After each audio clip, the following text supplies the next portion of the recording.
여러분과 함께 은혜를 나누고자 합니다. 아멘. 오늘 말씀을 보면은 17장은 성경에서 가장 간절하고 감동적인 예수님의 기도의 제목과 똑같습니다. 왜? 예수님은 이미 죽을 걸 아시고 아멘. 죽을 걸 아시고 제자들에게 무엇을 안겼느냐? 기도를 안기신 거예요. 아멘. 제자들을 위하여 기도를 하셨다는 겁니다. 왜? 예수님께서는 이 땅에서 비록 마리아의 몸에서 잉태되어서 33년 동안 이 땅에서 사시면서 하나님 나라를 이뤄 가셨지만은 예수님의 제자들을 세우는데 12명밖에 세우지 못하셨어요. 왜 그러셨을까요? 제자들이 많이 필요 없었던 거예요. 왜? 예수님은 능력이 있으시기 때문에. 예수님의 말씀 하나면은 오병이의 기적이 일어나고 죽었던 자가 살아나고 이런 안진뱅이가 일어날 수 있는 이런 능력들을 예수님이 가지고 계셨기 때문에 많은 제자들이 필요가 없었던 겁니다. 그러나 예수님을 뒤따르는 많은 무리들이 있었더라고요. 근데 이 많은 무리들이 예수님을 보고 그 기적을 보고 쫓았던 이 무리들, 그러나 예수님의 제자들은 예수님이 나의 그리스도요, 나의 왕이시요, 나의 메시아요 인정하는 자들로 세우셔서 쫓게 하셨어요. 처음에는 12제자를 택하여 그들과 함께 그 사역을 할 때에 이 12제자들은 어떻게 행함을 예수님 앞에 드렸습니까? 자기의 의로 예수님을 쫓았던 거예요. 그러나 예수님께서는 그들의 마음을 아셨다고 했어요. 그래서 예수님은 하늘나라에서 이 땅의 세상에 보내신 것과 같이 예수님도 12제자를 택함으로 말미암아 내가 이 세상에 온 것과 같이 이 12제자도 세상으로 보내야 된다는 하나님의 사명이 있었기 때문에 예수님이 마지막으로 12제자를 위하여 기도했던 말씀이에요. 아멘. 그래서 여기에서 보면은 이 17장에 13절에서 19절에 보면은 이 세상이라는 단어가 9번이나 나와요. 세상이라는 단어가. 이 세상이 그렇게 어지러운 거예요. 세상은 이리들이 가득 찬 곳이에요. 예수님이 이 땅에 오셔가지고 그 이리들 때문에 십자가에 달리신 거예요. 비록 이 땅에 오실 적에는 그 창조의 목적을 향하여 오셨지만은 우리의 죄가를 담당하시기 위하여 오셨지만은 하나님께서는 너희들이 이 땅에서 빨리 하나님 나라에 들어가는 것을 너희들은 원치 않는다는 거예요. 너희들이 이 땅에서 예수 그리스도의 복음을 위하여 너희들이 이 땅에서 살 만큼 살다가 전하다가 너희들이 하나님이 부르실 때에 그때 너희들이 오라고 말씀하시는 거예요. 근데 너희들이 세상으로 나가야 된다. 세상에 나가면은 나를 힘들게 하고 나를 핍박하고 나를 환난 속으로 집어넣고 고난당하는 쪽으로 우리를 핍박하는 일에 많이 부딪힌다는 거예요. 그래서 너희들은 내가 세상에서 당한 것을 너희도 당해야 된다. 그래서 예수님은 마지막으로 기도를 하시는 거예요. 마지막으로. 그래서 이 요한복음 17장 13절에 19절 말씀이 예수님의 기도예요. 마지막 기도. 그래서 우리는 예수님 앞에 어떻게 기쁨의 삶을 드려야 될까? 13절에 보시면은 지금 내가 아버지께로 가오니 내가 세상에서 이 말을 하고 있는 것은 그들로 내 기쁨을 그들의 안에 충만히 가지게 하려 함이니이다. 아멘. 아멘. 그들의 기쁨이 믿음으로 말미암아 충만히 기쁨을 가질 수 있도록 예수님은 그들을 위하여 하나님 앞에 기도했다. 아멘. 왜? 기쁨이 있어야만이 세상에 나아가 복음을 전하는 가진 핍박을 당할지라도 내 안에 하나님의 성령이 주시는 그 기쁨이 있으면 능히 이길 수 있는 힘을 주신다. 너희들은 기쁨으로 살아가는 거야. 충만한 기쁨으로 살아가는 거야. 그래서 제자들 안에 신령한 기쁨이 넘치도록 예수님의 마음이 그들 속에 전해질 거예요. 신령한 기쁨. 예수님께서 제자들에게 이것이 필요하다고 여기신 것은 예수님이 떠난 후 제자들이 세상에서 당하게 될 여러 가지 환난과 핍박과 고난 등을 아셨기 때문에 예수님이 제자들을 향하여 기도하셨던 거예요. 그들이 견디기 힘든 환난을 당하고 또 가까운 사람들로부터 배신을 당하고 우리도 그렇잖아요. 우리도 가까운 사람으로부터 배신을 당하잖아. 원수는 어디에 있다? 가까운 곳에 있다. 제일 가까운 사람들이 내 원수가 되는 거지. 멀리 있는 사람들은 나의 원수가 될 수가 없어요. 내 인생에 파고들어 오지를 못하니까. 근데 내 인생에 직접적으로 부딪히는 자들은 내 주변에 있는 자들. 그들이 내 원수가 돼서 다가올 때에 나를 핍박하고 배도하고 나를 넘어지게 하는 자로서 그렇게 다가온다. 너희는 그때를 준비하라. 그래서 세상에 줄 수도 없고 알 수도 없는 그런 신령한 기쁨, 곧 예수님 안에 있고 예수님만이 줄 수 있는 그런 기쁨을 너희들이 가지라는 겁니다. 아멘. 할렐루야. 아멘. 그래서 성도의 기쁨은 영적인 증거가 나타납니다. 아멘. 옷 좀 벗어도 될까요?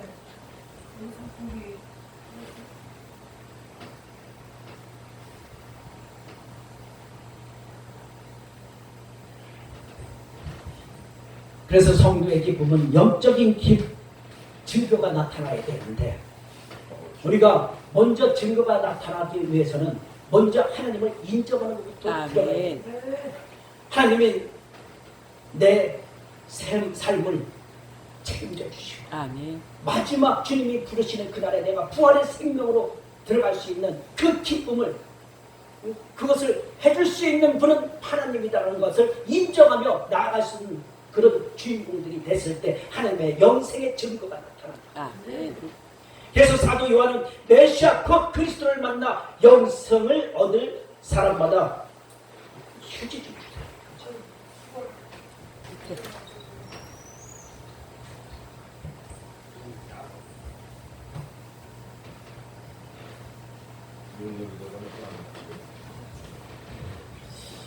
아버지. 네, 됐습니다. 네. 할렐루야. 네. 성령의 분이 좋다잖아요. 할렐루야.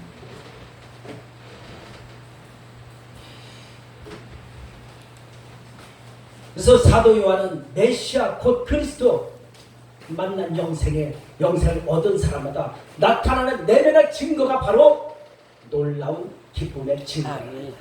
놀라운 우리의 기쁨이 증거로 나타내는 그런 영생의 기쁨이 있어야 된다는 거죠. 그래서 우리에게 영광스러운 즐거움으로 기뻐하니 믿음의 결국은 곧 영원 구원이다. 아멘. 우리가 믿음을 갖는 것은 곧 우리가 영원 구원을 받는 거라고 말씀하고 있어요. 베드로는 예수가 너희가 보지 못하였으나 사랑하는도다 이제는 보지 못하나 믿고 말할 수 있는 영광스러운 즐거움에 참여하는 자들이 아멘. 기뻐하는 자들이 돼요. 믿음으로 승리하는 자들이 돼요. 이렇게 베드로는 고백하고 있어요. 베드로는 어떻게 죽었어요? 나는 예수님과 똑같이 죽을 수 없는 자다. 나는 예수님이 이렇게 매달고 십자가에 달려 돌아가셨지만 나는 예수님처럼 죽지 못하고 나는 거꾸로 예수 죽어야만이 옳은 인생이다. 이렇게 해서 베드로는 거꾸로 매달아서 죽었어. 이 12제자는 그 한 사람도 순교 안 한 사람이 없어요. 왜? 오순절 성령의 다락방에서 마가의 다락방에서 성령을 받음으로 말미암아 각 나라 방언을 하며 각 나라로 파송되어 나가서 하나님의 일을 감당했던 이 12제자들이 다 순교했어요. 다. 어떤 사람은 가죽이 벗겨져서 순교를 다니고 어떤 사람은 작게 목이 잘려서 죽게 되고 여러 가지 시험들을 많이 당하였는데 우리도 예수를 믿는 자들은 환난과 핍박과 고난이 따라온다는 거예요. 그 고난 속에서 정금과 같은 믿음을 하나님이 보시겠다는 거예요. 할렐루야. 우리가 날마다 매주마다 하나님 앞에 예배드리는 그 모습들이 있잖아요. 그 모습들이 어떤 곳에서는 형식적으로 드리는 예배도 있는가 하면 또한 물질 때문에 드리는 예배도 있고 예수님은 간 곳 없고 예수님은 강보다 그 장소에 하나님의 말씀의 중심으로 일어나는 그런 하나님의 성전에서 울려 퍼지는 예배가 있어야 되는데 그런 게 없고 오로지 사람의 눈과 귀만 즐겁게 할 수 있는 그런 예배가 지금 많이 울려 퍼지고 있다는 거죠. 지금 세상을 보십시오. 지금 세상의 신은 나의 배 옆에 이 의식주가 옛날에는 의식주가 해결하기 힘들어서 그래도 교회에 오면은 뭐라도 나눌 게 있고 뭐라도 얻을 게 있고 얻을 게 없으면 하나님의 말씀이라도 얻고 가는 그런 시간과 세월이 있었는데 지금은 말씀은 홍수같이 쏟아지는 시대예요. 미디어의 시대에 핸드폰만 들면은 TV만 틀면은 하나님의 말씀이 쏟아져 나와요. 근데 우리의 심령 안에는 예수님의 흔적이 없잖아요. 예수님의 흔적이 없어요. 왜 그럴까요? 내 배가 그런 걸 못 가져. 사모함이 없다는 거예요. 그래서 성도의 기쁨은 최상의 무기가 되기를 원합니다. 아멘. 성도의 기쁨이 있어야만이 그걸로 사탄 마귀도 때려 부술 수가 있고 우리가 하나님의 말씀의 최상의 무기를 가지고 기쁨을 누리는 자들은 그 어떤 마귀가 닥쳐온다 할지라도 우리는 기도로서 이기는 자가 되고 하나님의 말씀으로 이기는 자가 되고 무슨 일을 하든지 주님의 이름으로 행하는 것은 다 이기는 자가 되어서 아멘. 승리의 삶을 살아가는 우리의 모습들이 돼야 되지 않겠습니까? 아멘. 그래서 성도의 기쁨은 아무리 사탄의 불의 시험이 다가온다 할지라도 우리가 넘어져서는 안 된다. 아멘. 당장 내가 먹을 게 없고 내가 입을 게 없다 할지라도 나는 지금 죽어도 하나님이 부르시면 나는 순교하며 나아가겠다는 그런 진짜 믿음을 가지고 있는 자들은 까마귀를 통해서라도 하나님은 먹이신다. 아멘. 저는 교회를 개척할 적에 진짜 이름 석자도 모르시는 분이 얼굴 한번 보지도 못하신 분이 교회를 개척한다고 하니까 자기가 그동안에 기도하고 쌓아놓은 그 헌금 100만 원을 개척한다고 하니까 거기가 어딘지도 모르고 누구누구를 통해서 헌금 100만 원을 받았어요. 이게 하나님이 하신 일이지 사람이 한 일입니까? 얼굴 한번 보지도 못하고 만남의 관계도 가지지 않았던 그런 영혼이 하나님의 일을 한다고 하니까 먼저 하나님의 일을 했던 그 영혼이 하나님의 일이 무엇인지 어떤 것이 기쁨인지 어떤 것이 하나님 안에서 그 증거가 나타나는 것인지 그 비밀을 알기에 그렇게 선교를 하는 거예요. 그래서 그 교회를 물어 찾아가 봤어요. 찾아가 봤더니만 여기 우리 밀찬의 교회보다도 작아요. 성도도 없어요. 그 교회 100만 원이라는 것은 어마어마한 돈인 거예요. 그래서 그 자리에서 내가 눈물을 막 흘렸어.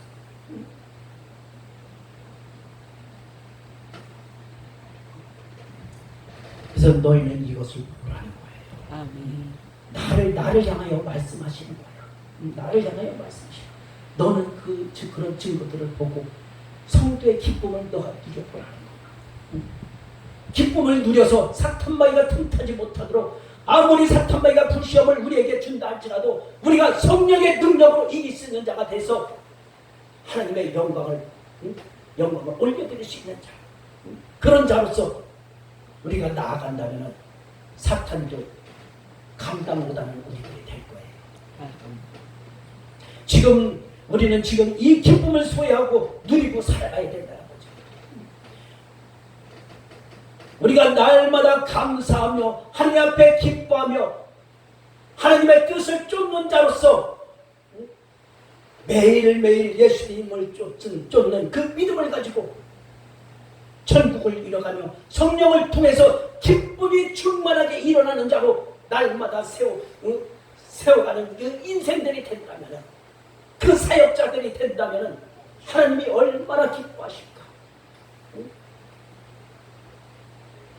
그래서 우리는 첫째 승리의 삶을 살아야 된다. 아멘. 이 14절에서 15절에 보니까 승리의 싸움에 대해서 나와요. 싸움과 시합과 대결과 전쟁, 이 전쟁은 영적 전쟁을 말해요. 우리 마음속에는 육적인 생각과 성령의 생각이 서로 싸우잖아요. 어떤 것이 어떤 사람은 그래요. 세상에 발을 한 발짝 띄워놓고, 어떤 사람은 또 교회에 발을 한짝 딱 띄워놓고, 교회에 참 잘 나와서 믿음 생활 잘 하다가 복 받으니까 내가 진짜 복을 받았네. 그러고서 세상 복으로 싹 빠져나가. 근데 세상에 나가서 보니까 탕자 같은 삶으로 또 망해버리는 거야. 그러니까 이래서는 안 되겠다 하고 교회를 살짝 또.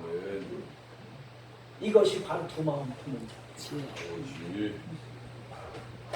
그래서 우리는 날마다 영적 전쟁을 해야 되는 그런 그리스도인이 돼야 된다는 거죠.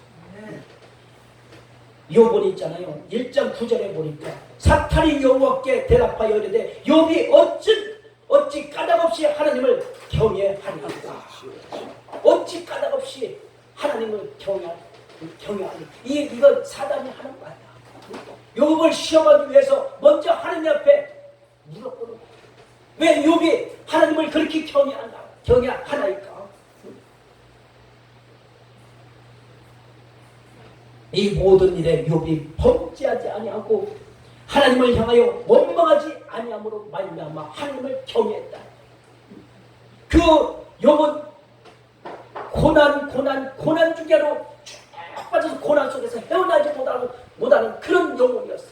그렇지만은 그가 하나님을 배도하지 않고 하나님을 떠나지 않고 오로지 취하시는 이도 하나님이요 걷어가시는 이도 하나님이요 주시는 이도 하나님이시라는 것을 믿고 하나님을 끝까지 경외했다는 것, 하나님을 그걸 기쁘시게 해요. 아멘. 그 후에는 요에게 이전보다 더 배갈 축복을 하셔서 더 많은 것으로 채우시는 하나님의 역사를 우리들에게 보게 하시잖아요.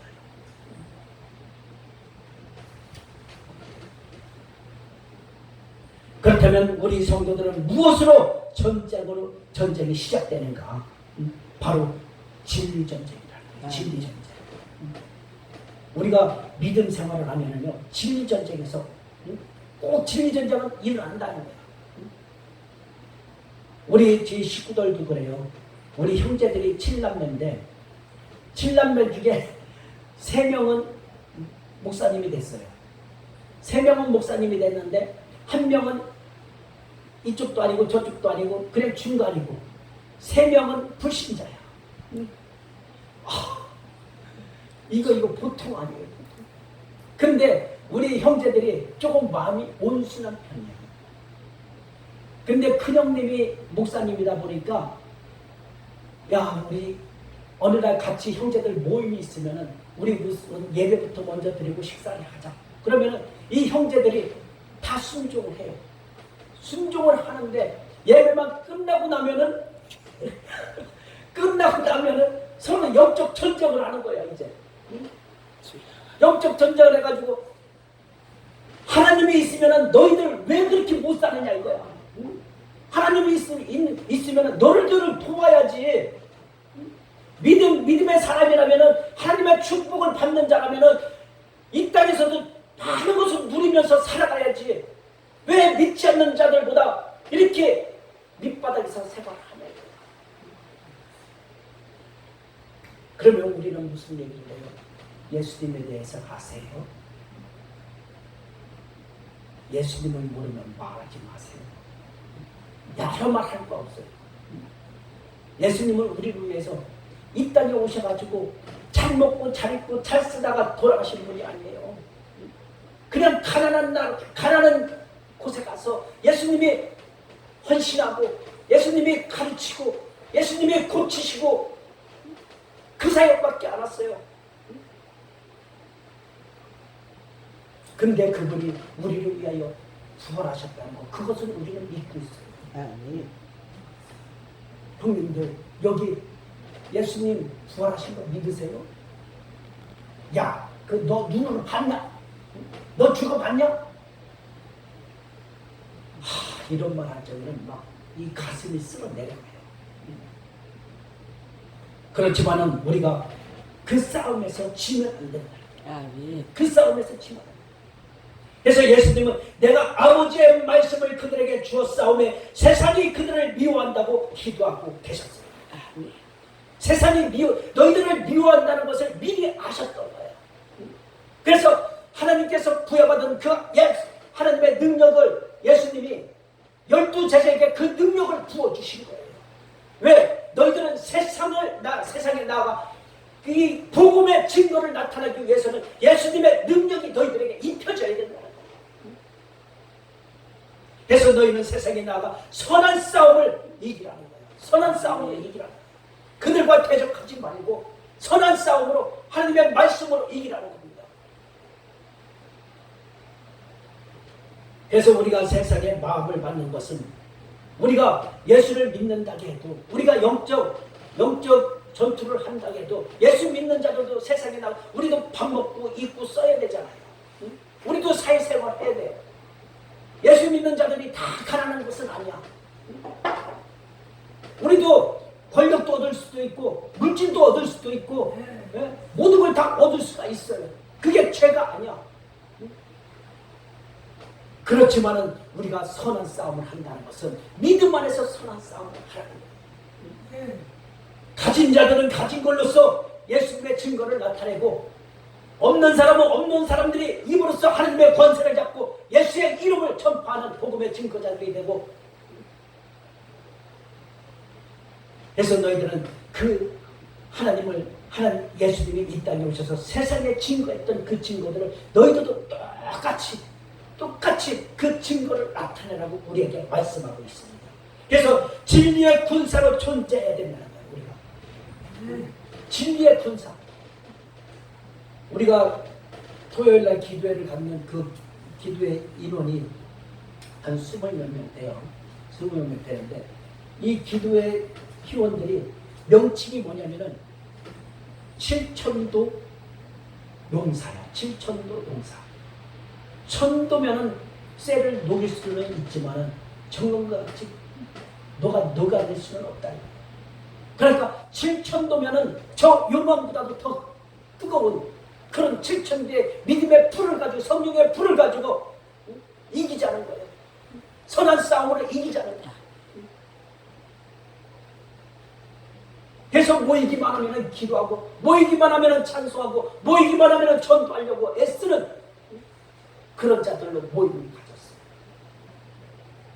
그 하나님이 우리에게 붙여준 축복이죠. 그래서 마귀는 이미 제자들을 시험하기 위한 전투태세 마귀들도요. 이 영적인 존재들이기 때문에 하나님의 일을 모르는 것이 아니에요. 다 알아요. 그래서 우리가 무슨 생각을 하며 어디로 갈 건지 무슨 말을 할 건지 이 사탄 마귀도 다 안다는 거예요. 내가 바울도 알고 모세도 알고 엘리야도 아는데 도대체 너는 누구냐? 이렇게 물어볼 수 있는 그런 존재가 마귀라는 거예요.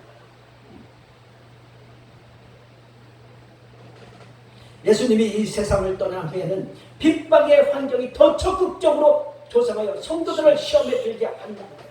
예수님이 돌아가신 후에는 예수님 시대에도 그렇게 핍박이 심했지만은 예수님이 이제 승천하여 돌아여 올라가신 그 후로는 예수님이 당한 그 고통보다도 더 심한 고통이 이 제자들과 성도들에게 나타난다는 거예요.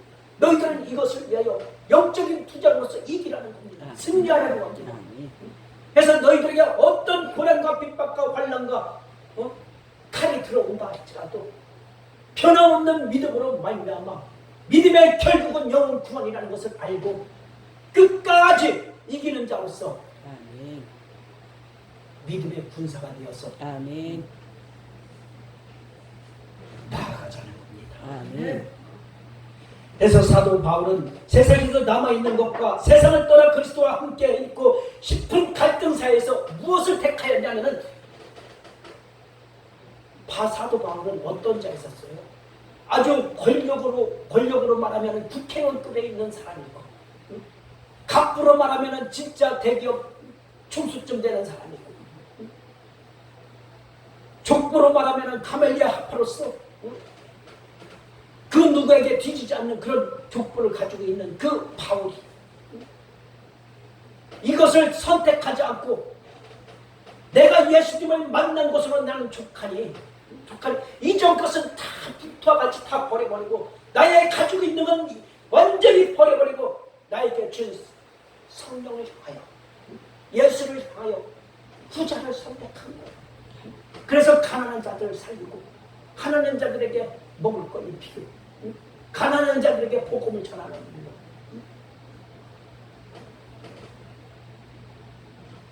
그래서 예수님의 이 중보 기도에서 우리는 이 땅에서 존재의 이유가 있다는 거예요. 하나님을 대적하는 세상의 방식을 거부해야 되고 세상의 방식을 거부해야 된다는 거예요. 악에 빠지지 않고 물들지 않도록 우리가 시험에 들지 말자는 거예요. 그리고 다른 사람들의 믿음의 진보와 기쁨을 풍성하게 하는 삶을 살아가야 된다. 아멘. 할렐루야. 아멘. 우리가 이렇게 다 지키기는 힘들어요, 사실. 이렇게 말하기는 좋아하더라도 사실 이것을 지키기에는 너무너무 힘들어요. 그렇지만 힘들지만 지키라는 거예요. 아멘. 마음을 다하여 지키라는 겁니다. 그래서 우리는 하나님의 말씀을 지킬 때에 우리의 마음이 어떤 마음을 가지고 있어야 그 말씀을 지킬 수가 있느냐. 거룩한 마음을, 거룩한 삶을 가져야만이 그것을 지킬 수가 있다는 겁니다. 아멘. 그래서 너희들에게 사명을 감당하기 위하여 너희들에게 사명을 준다는 거예요. 우리는 각자 하나님 앞에 기름 부음 받은 자들로서 사명을 받은 자들이에요. 비록 이 자리에 앉아서 예배를 듣고 예배 가운데 있지만은 우리는 하나님 나라의 사명을 받고 기름 부음 받은 자로서 세상에 나아가 빛과 소명을 감당할 수 있는 자로 세움을 받은 자들이라고 합니다. 아멘. 그래서 17절에 보니까 17절 18절에 보니까 그들의 진리로 거룩하게 하옵소서 그들을 세상에 보내고라고 이런 말씀이 나와요. 이와 같이 성도가 거룩해야 될 이유는 선교의 사명을 온전히 감당하기 위해서라요. 아멘. 바울이 3차 전도 여행을 하기까지 선교 활동을 했잖아요. 직접 자기가 일하면서 선교 활동을 하셨어요.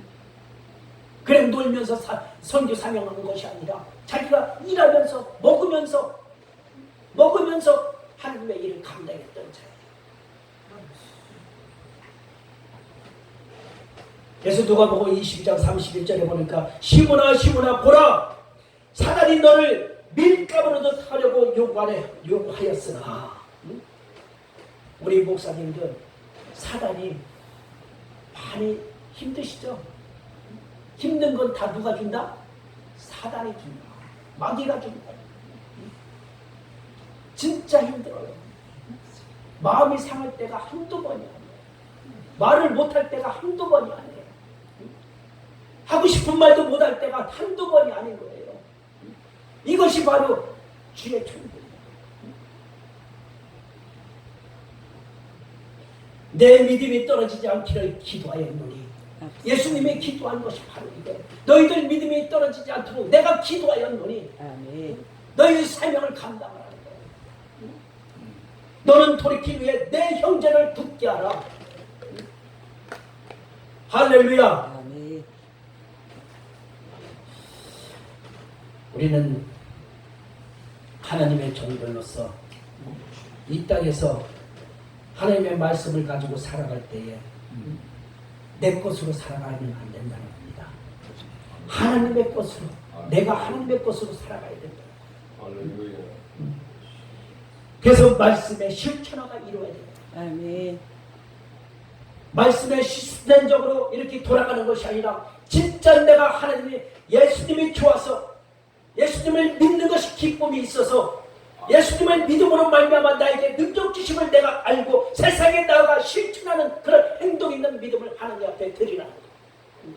할렐루야. 그리스도의 인격을 갖춘 사람만이 그리스도의 생명을 진실로 전달할 수가 있다는 거죠. 그래서 사명자에게 있어서 중요한 것은 자신을 일꾼으로 세우는 자가 누구인지를 알아야 돼요. 자신이 일꾼으로 세운 자가 누구인지를 알아야 된다는 거죠. 우리는 목사 직분을 준 것을 누가 주었는지 스스로가 알아야 된다는 거죠. 예수님이 주신 거예요. 하나님이 주신 거예요. 하나님이 기름 부어 주신 거예요. 비록 이 사람의 손으로 이렇게 받았지만은 거기에는 하나님의 기름 부음이 임했다는 거예요. 아멘. 그래서 자신이 가서 일하도록 명령을 받는 곳이 어디인지를 알아야 된다는 거죠. 그래야 선교를 할 수가 있다는 거예요. 이번에도 우리 성유사님이 저 라오스하고 태국을 갔다 왔는데 거기에서는 이제 북한에서 넘어와서 중국에서 무적자로 중국에서 넘어와서 이렇게 생활하는 사람들이 한 30만 명 돼요. 중국에만. 근데 이 중국인들이 이 북한에서 넘어온 사람들을 뭐 강간도 하고 또 차우지가 임신매매도 하고 아니면은 종로로 시켜가지고 일만 무지하게 힘들게 일만 시키고 때리기도 하고 그렇지 않으면은 고발한다 이거예요. 신고한다 이거예요. 신고하면은 북한으로 끌려가면은 이미 죽은 목숨이니까.